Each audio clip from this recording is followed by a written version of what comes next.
She pulled out a brochure and spread it across her desk. We can stock up to 10,000 fish at a time for larger community events. We've got trout, bass, bluegill, catfish, whatever makes sense for the ecosystem. The idea is to create really exceptional fishing opportunities that bring communities together. And this would all be completely legal? Properly permitted? Absolutely. We handle all the environmental assessments. We coordinate with state wildlife officials. We even provide educational materials about sustainable fishing practices. She grinned. Plus, we usually invite the local media to cover the larger stockings. It's great publicity for the urban fishing program. I leaned back in my chair, an idea taking shape. Jennifer, what would it take to organize something like this for Willowbrook Lake? Well, we'd need a formal request from a community organization. Your HOA would work perfectly. We'd need to schedule it, usually about 6 weeks out. And we'd want to make it an educational event, maybe invite families, do some demonstrations of proper fishing techniques. What if the HOA wasn't interested in submitting the request? Jennifer considered this. Well, you could form a neighborhood fishing club and apply as a community organization.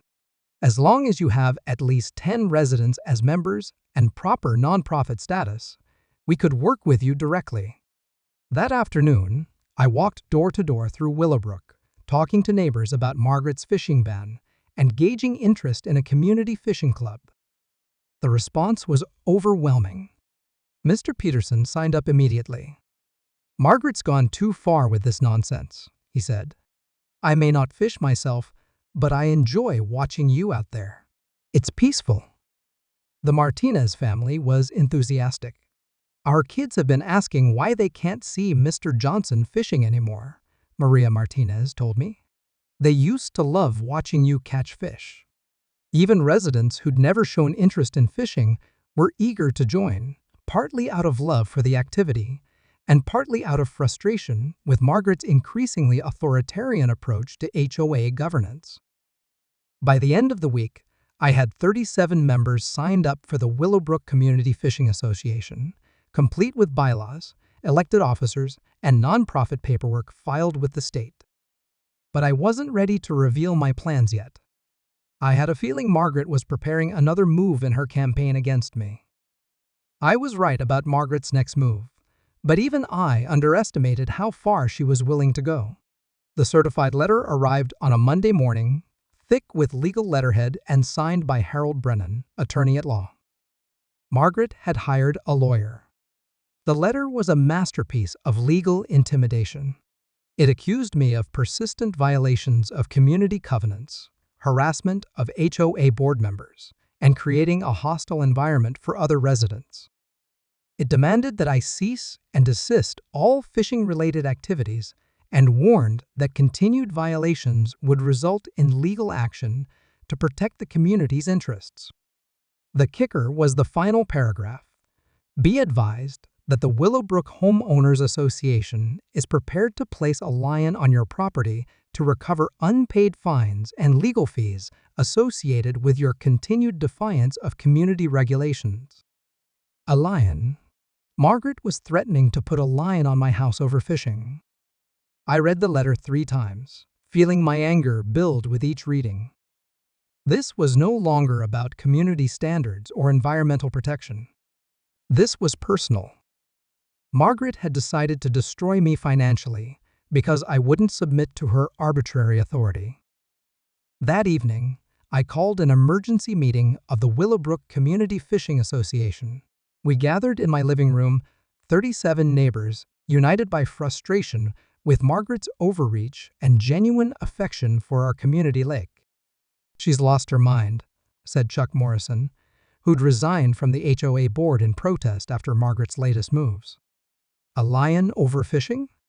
I've been in 3 different HOAs over the years, and I've never seen anything this extreme. Susan Torres, who is still on the board, looked exhausted. She's completely taken over.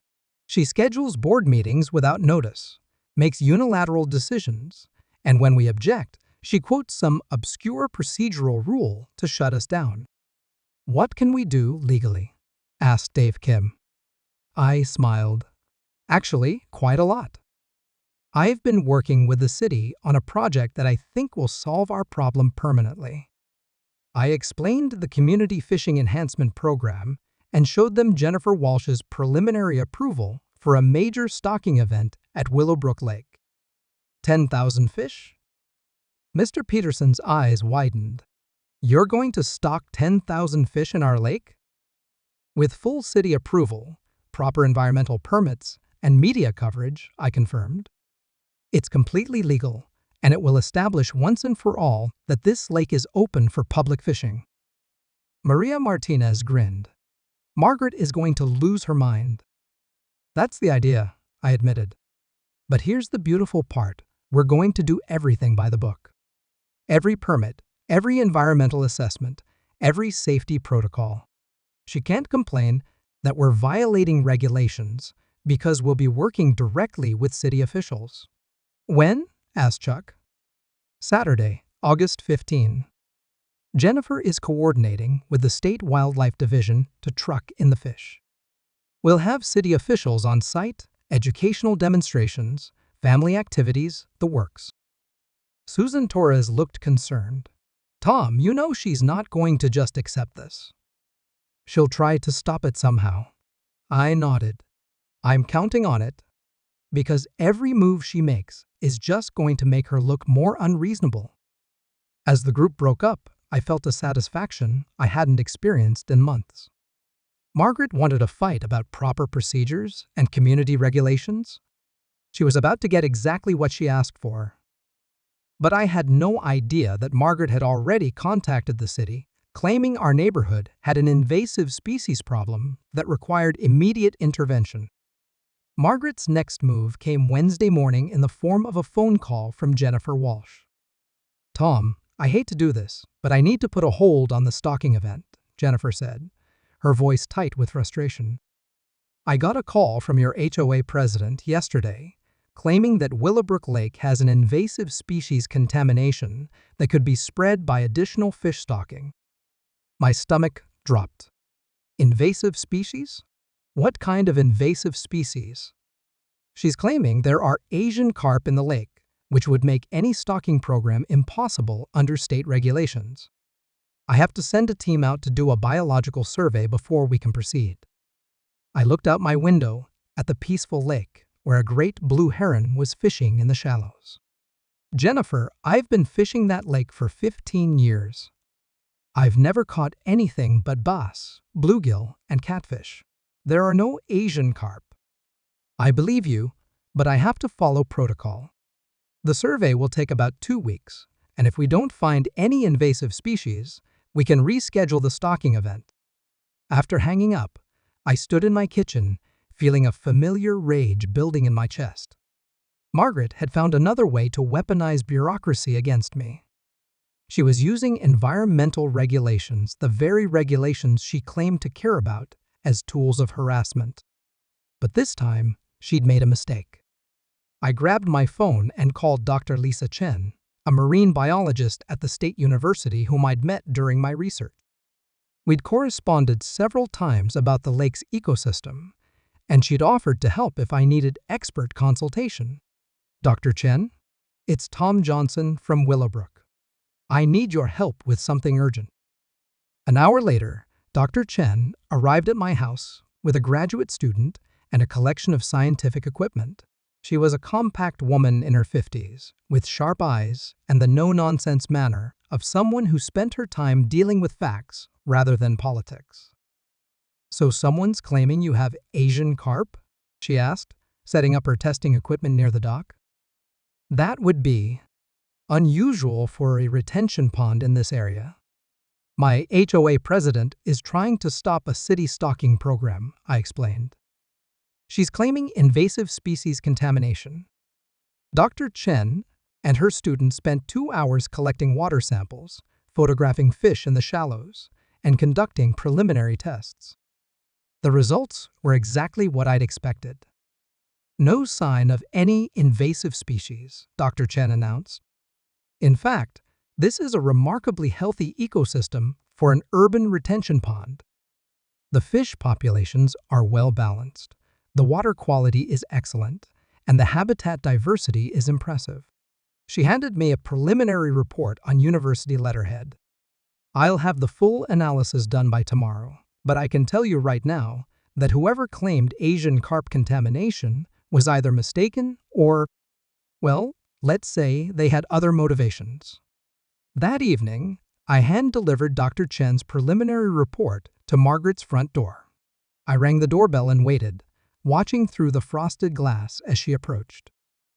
"Mr. Johnson," she said, opening the door just wide enough to speak through. "I hope you're not here to cause trouble." "Actually, I'm here to clear up some confusion about the lake's ecosystem," I said pleasantly, handing her the report. "Dr. Chen from the State University conducted a biological survey today.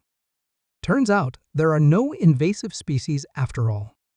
Margaret took the report without looking at it. "I'll review this with my environmental consultant." "Your environmental consultant?"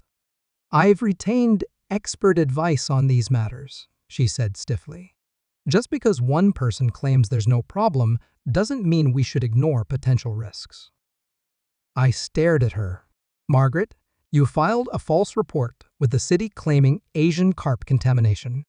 That's a serious allegation that could result in criminal charges if it's proven to be fraudulent."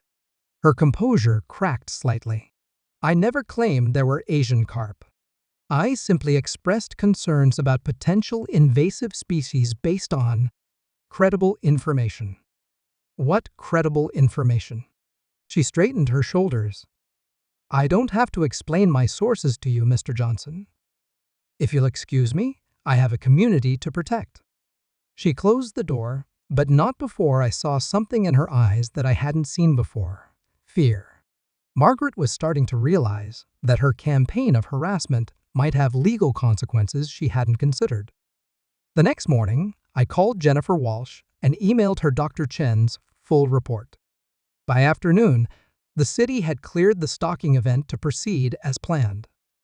But I could tell this was far from over. Margaret had invested too much in this fight to give up now. The 2 weeks leading up to the stalking event were a whirlwind of preparation and escalating tension. Margaret seemed to be everywhere, documenting every aspect of our planning with the obsessive dedication of a private investigator.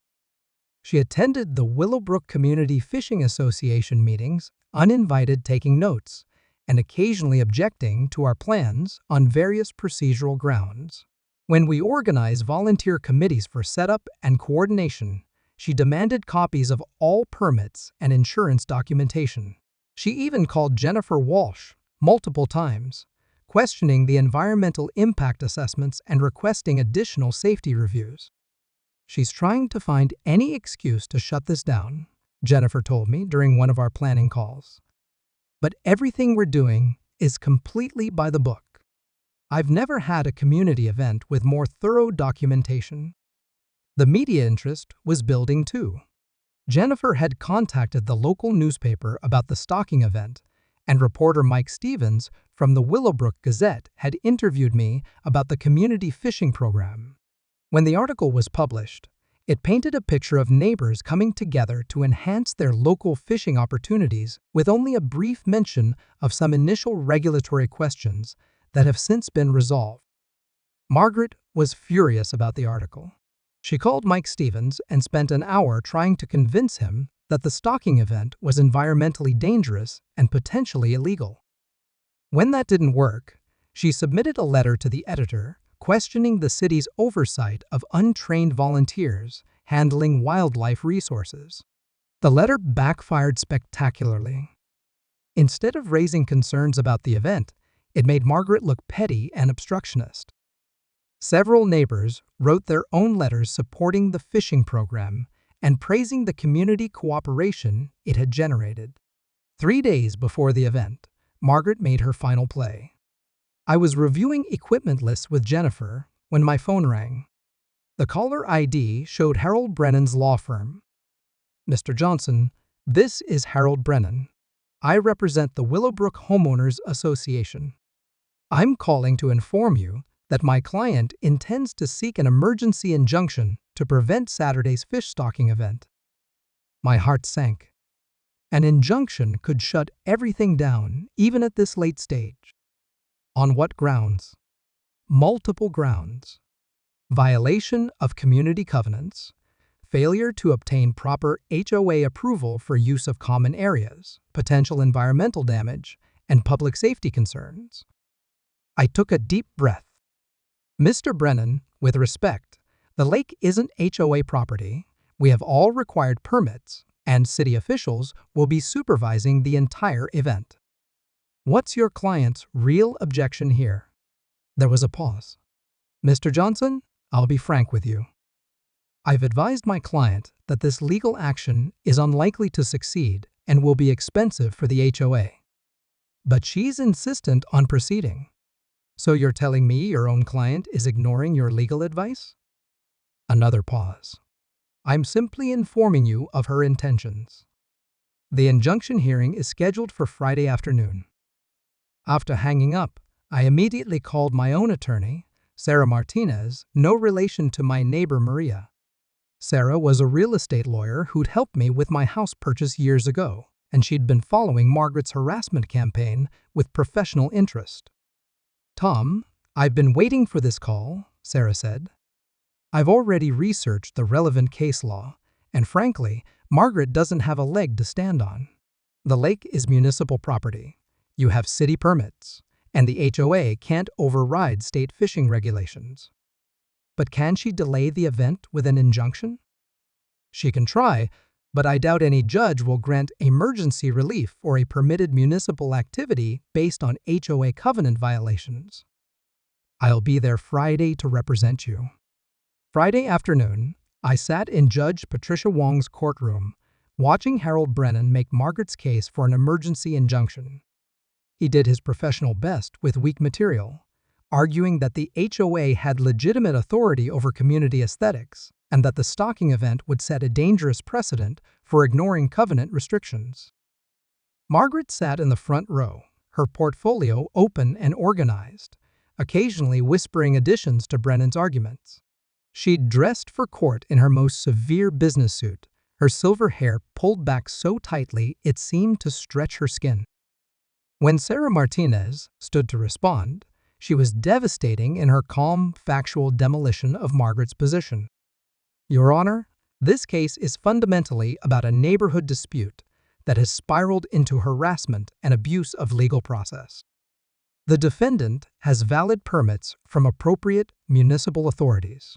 The activity in question is explicitly protected under state law, and the HOA has no legal standing to restrict licensed fishing on municipal property.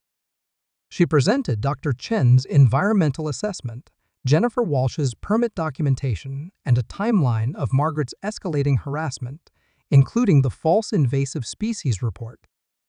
The plaintiff is asking this court to override state wildlife regulations, municipal permits, and environmental assessments based solely on HOA covenant provisions that don't even apply to municipal property. This is exactly the kind of overreach that courts have consistently rejected. Judge Wong took less than 10 minutes to render her decision. The plaintiff has failed to demonstrate any likelihood of success on the merits or any irreparable harm that would justify emergency relief. The activity in question is properly permitted and regulated by appropriate municipal authorities. Motion for emergency injunction denied. As we left the courthouse, Margaret brushed past me without making eye contact, but I caught Harold Brennan in the parking lot. Mr. Brennan, can I ask you something off the record? He looked around to make sure Margaret was out of earshot. What's that? How much is this costing the HOA? He shook his head. More than they can afford. I've billed almost $8,000 on this matter, and Mrs. Henderson keeps requesting additional research and filings. $8,000? For a fishing dispute. Mr. Johnson, I've been practicing HOA law for 15 years. This is the most expensive and least justified case I've ever handled. He paused, but I can't talk my client out of it. That evening, I realized that Margaret's obsession with stopping me had cost our community $8,000 in legal fees, money that could have paid for playground improvements, landscaping, or actual community amenities. Tomorrow's stalking event was going to be more than just a victory for fishing rights. It was going to be a reckoning. But then Margaret Henderson got elected.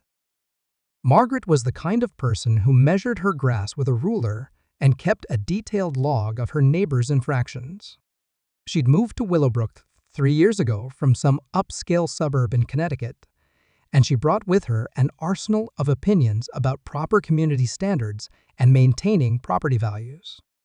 She was a small woman, barely 5'3", but she carried herself with the rigid posture of someone who'd spent decades bossing people around. Her silver hair was always pulled back in a severe bun, and she had this habit of pursing her lips when she disapproved of something, which was often.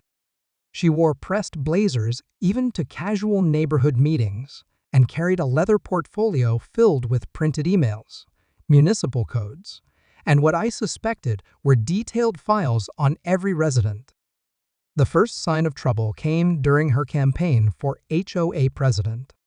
At the community meeting in the clubhouse, she'd stood at the podium with her color-coded presentation slides and declared her intention to bring order and dignity back to Willowbrook. "We've become too lax in our standards," she announced, clicking her laser pointer at a photo of someone's slightly overgrown hedge. "Property values are suffering because we're not enforcing the covenants that make this community special." I should have known I was in her crosshairs when she lingered at that podium, her cold blue eyes scanning the room like a predator, sizing up prey. But I didn't know the worst was yet to come. The inciting incident. It was a humid Thursday morning in late May when everything changed. The air hung heavy with the promise of afternoon thunderstorms, and the lake surface was glass-smooth, perfect fishing weather. I'd just hooked what felt like a decent-sized bass when I heard the sharp click of heels on the wooden dock behind me. "Excuse me," came Margaret's voice, pitched with the authority of someone used to being obeyed. "I need to speak with you." I glanced over my shoulder while playing my fish. Margaret stood there in a navy blazer and khaki slacks, her leather portfolio clutched against her chest like armor. Behind her stood Chuck Morrison, the HOA vice president, looking uncomfortable in his weekend golf attire. "Morning, Margaret." "Chuck." I turned my attention back to the fish. "Give me just a second to land this guy." "This is exactly what I need to discuss with you," Margaret said, her voice tight with disapproval. "This activity." I netted the bass, a beautiful 2-pounder, and held it up to admire the way the morning sun highlighted its dark green flanks. "Nice one," I said, more to myself than to my unwelcome audience. "Mr. Johnson," Margaret continued, "I've been reviewing our community covenants, and I need to inform you that fishing in common areas requires prior written approval from the HOA board." I blinked at her. "Margaret, I've been fishing this lake since before you even moved here. Nobody's ever said anything about it." "That's precisely the problem," she interrupted, opening her portfolio with a sharp snap. "The previous board was negligent in enforcing our community standards. I have here a copy of Section 4.7 of the Willowbrook Homeowners Association Covenants and Restrictions." She pulled out a highlighted document and began reading in the tone of someone delivering a legal verdict. "All recreational activities in common areas must be pre-approved by the HOA board to ensure they align with community values and do not interfere with other residents' enjoyment of shared amenities." Chuck shifted uncomfortably. "Margaret, I think we should."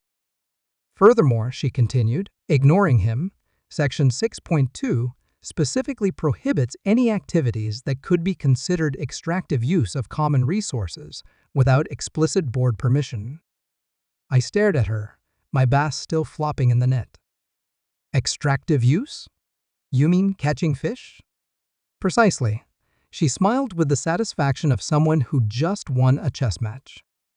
You're removing wildlife from community property without authorization. That constitutes theft of common resources. The absurdity of it hit me like a physical blow. Margaret, these fish reproduce naturally. The lake is stocked every year by the city. I'm not depleting anything. That's not your determination to make, she replied coolly. The HOA board will assess the environmental impact and determine appropriate usage guidelines. Until then, I'm issuing you a formal warning. She pulled out a pre-written form. Apparently she'd planned this confrontation and handed it to me with a flourish. Any further fishing activities will result in fines as outlined in Section 8 of our enforcement procedures. Chuck finally found his voice. Margaret, maybe we should discuss this at the next board meeting. The warning is issued, she said firmly. Mr. Johnson, I trust you'll comply with community regulations going forward. She turned on her heel and marched back toward the main path, leaving Chuck behind with an apologetic shrug. I stood there on the dock, still holding my fish and the ridiculous warning notice, watching her retreating figure and feeling something dark and determined settling in my chest. Little did I know that Margaret had already scheduled an emergency board meeting for that very evening to push through an emergency resolution on aquatic resource management. The emergency board meeting was held in the cramped conference room of the community clubhouse, under harsh fluorescent lights that made everyone look pale and tired. I arrived to find Margaret at the head of the table, her portfolio open and organized like a military briefing. Chuck sat to her right, along with board members Susan Torres and Dave Kim, both looking like they'd rather be anywhere else. About a dozen residents had shown up, including several of my neighbors who'd heard about the fishing controversy through the community grapevine. Old Mr. Peterson sat in the front row, shaking his head at the absurdity of it all. Margaret called the meeting to order with a sharp rap of her gavel. We're here to address an urgent matter regarding unauthorized use of community resources. As you all know, we've discovered ongoing fishing activities in Willowbrook Lake that violate multiple sections of our governing documents. She clicked open a PowerPoint presentation on her laptop. The first slide read, PROTECT INGOURAQ UATICE COSPELNAISI BELEAA PPRO AECATA a CAIEA a MENITYDA. I've prepared a comprehensive analysis, she continued, of the environmental and legal risks posed by unregulated fishing activities. For the next 20 minutes, Margaret presented what could only be described as a masterpiece of bureaucratic overreach. She had charts showing the theoretical depletion rates of fish populations. She had photographs of fishing equipment that she claimed posed safety hazards to children. She even had a legal opinion from some lawyer friend of hers, arguing that the HOA could be held liable if someone got hurt during unauthorized recreational activities. Therefore, she concluded, I'm proposing an immediate moratorium on all fishing activities, pending the development of a comprehensive aquatic resource management plan. The room erupted in murmurs of disbelief. Mr. Peterson raised his hand. Margaret, with all due respect, this is ridiculous. Tom's been fishing that lake since before most of us moved here. He's never hurt anyone or damaged anything. Rules are rules, Mr. Peterson, Margaret replied primly. We can't make exceptions based on sentiment or tradition. Our insurance company has made it clear that we need consistent enforcement of all community regulations. Susan Torres looked up from her notes. Margaret, did our insurance company actually say anything about fishing? Margaret's smile didn't waver, but I caught a slight tightening around her eyes. They've expressed general concerns about liability related to unapproved activities. So that's a no, Dave Kim said flatly. The debate continued for another hour. Several residents spoke in my favor, pointing out that fishing was a peaceful, harmless activity that had never caused problems. But Margaret had done her homework. She'd found obscure provisions in the covenants that could be interpreted to support her position, and she wielded them like weapons. In the end, the vote was close. Margaret and one other member in favor of the moratorium. Chuck and Susan opposed, and Dave abstaining. Margaret's tie-breaking vote as president carried the motion. Effective immediately, she announced, all fishing activities in Willowbrook Lake are prohibited until further notice. Violations will result in fines starting at $500 for the first offense. As the meeting broke up, I approached the board table where Margaret was packing up her materials.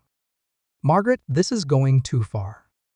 You're punishing me for something I've been doing legally for 15 years. She looked up at me with those cold blue eyes. Mr. Johnson, I understand change is difficult. But communities thrive when everyone follows the same rules. I'm sure you can find other places to pursue your hobby. This isn't a hobby, I said, my voice tight with controlled anger. This is my property too. I pay the same HOA fees you do, and I have just as much right to enjoy community amenities. You have the right to enjoy amenities in accordance with established guidelines, she corrected.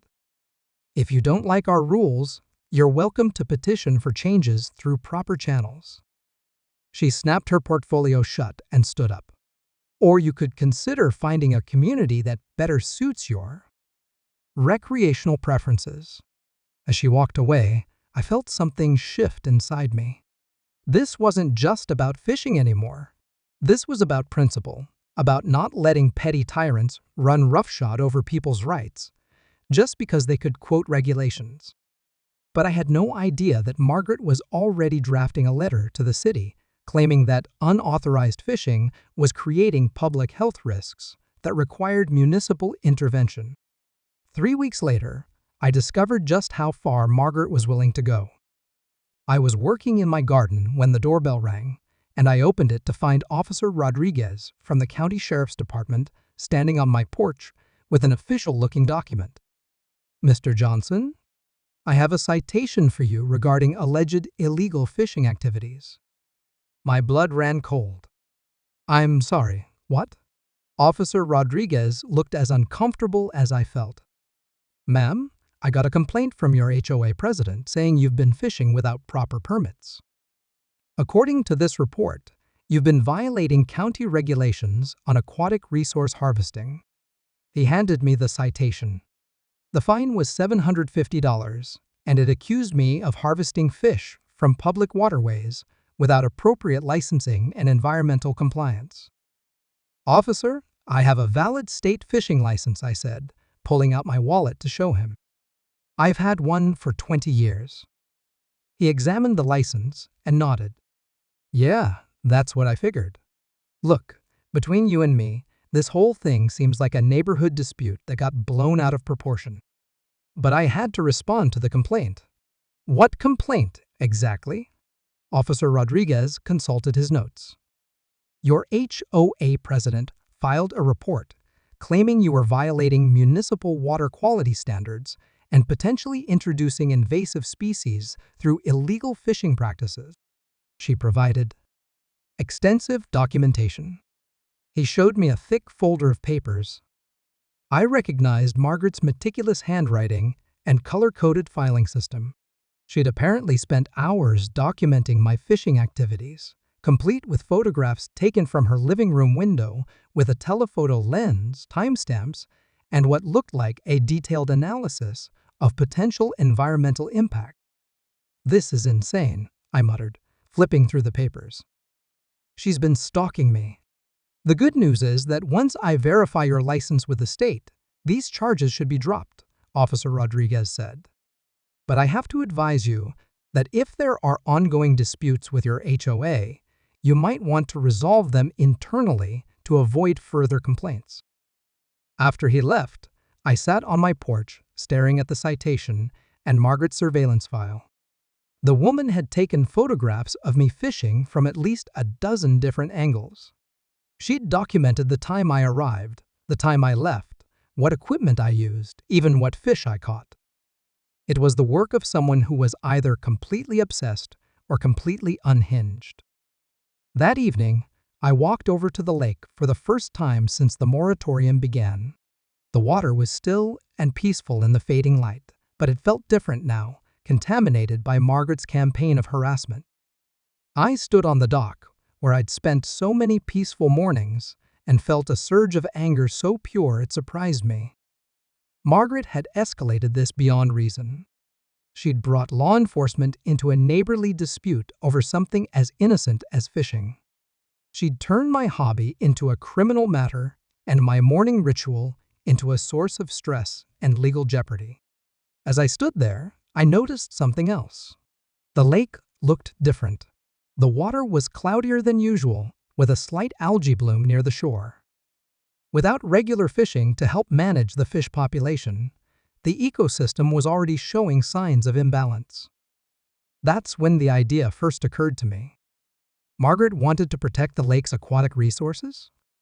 She wanted to ensure proper environmental management. She wanted everything done according to proper procedures and regulations. Fine, I could work with that. But I had a feeling that what I was planning would make Margaret wish she'd never heard of aquatic resource management. I spent the next 2 weeks doing something Margaret would have appreciated: research. I dove deep into municipal codes, state fishing regulations, environmental management guidelines, and HOA law. I made phone calls to the city's Parks and Recreation Department, the Department of Natural Resources, and even the Army Corps of Engineers. What I discovered was illuminating. First, Willowbrook Lake wasn't actually private HOA property. It was a municipal retention pond that had been incorporated into our community's design, but ownership remained with the city. The HOA had maintenance responsibilities and could regulate certain activities, but they couldn't override state and local fishing regulations. Second, the lake was indeed stocked annually by the city as part of their urban fishing program. The fish I'd been catching weren't community resources being depleted. They were part of a managed recreational fishery designed to provide fishing opportunities for residents. Third, and most interesting, I learned about something called a Community Fishing Enhancement Permit. For a modest fee and some paperwork, any neighborhood organization could request additional fish stocking to support local fishing activities. I made an appointment with Jennifer Walsh, the city's aquatic resources manager, and met her at her office in the municipal building. She was an energetic woman in her 40s with sun-weathered hands and the enthusiasm of someone who genuinely loved her job. "So you're having HOA troubles over fishing?" she asked, reviewing my file. "We get this more often than you'd think. Usually, it's some board member who doesn't understand the regulations." I showed her Margaret's documentation package and the citation that had since been dismissed. Jennifer flipped through it with growing amazement. "Wow, she really went all out, didn't she?" Jennifer shook her head. "Look, Mr. Johnson, your fishing license is valid. The lake is open to licensed fishing, and you've been completely within your rights. Your HOA can't override state fishing regulations." That's what I thought. But here's what I'm curious about. Tell me more about this Community Enhancement Program. Jennifer's eyes lit up. "Oh, that's one of my favorite programs. We work with neighborhoods to improve their local fishing opportunities. Usually it involves additional stocking, habitat improvements, maybe some educational components.